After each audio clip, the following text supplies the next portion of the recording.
Hi, everybody. I'm still Peg, and with you this week to tell you about my first day, my first meal, my first meeting of fellow elders, and I was um, I was quite taken with the whole thing, of course, brand new, and feeling like, as I said last time, this is a new world, and so I I had lunch with my table mates, and it turns out that one of them is a journalist, which impresses me, and the other has in at some point in her past, she and her husband operated a tour company with a single sailboat, and they would take people from Britain to tour the south of France. And if I lived to be 100, I would never have believed I could meet somebody who actually toured people around the south of France with a sailboat. So I thought those were pretty neat things. And I did find, of course, a lot of different occupations among the folk in that dining room.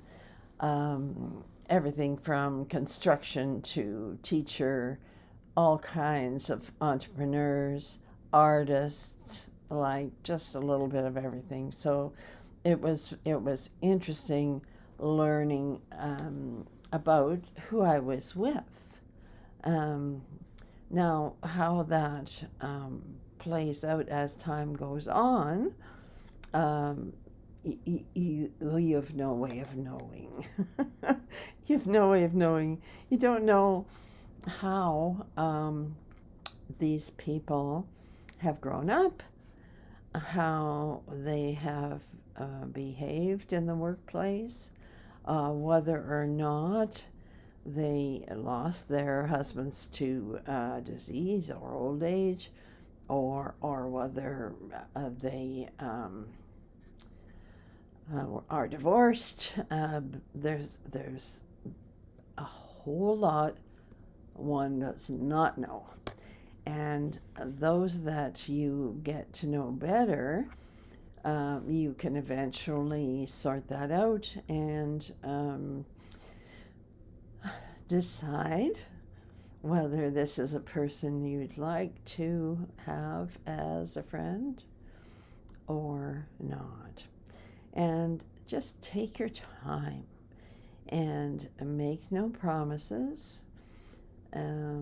Organize yourself, of course. If you're invited out for coffee, by all means, go out for coffee. Don't be afraid to try different things with new people. It doesn't mean you're tied at the hip with them for the rest of your time here. It just means you're going for a coffee. So stay calm, try to remain in the moment, and look for the things that feel in some way enriching.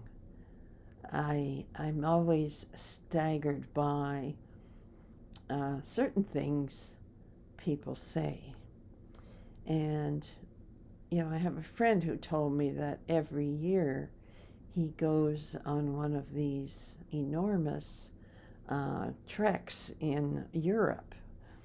And so for me to know someone who can say that sentence, it's pretty special to me. So just watch and collect those little moments. And I'll tell you more next time. Until then, I'm still Peg.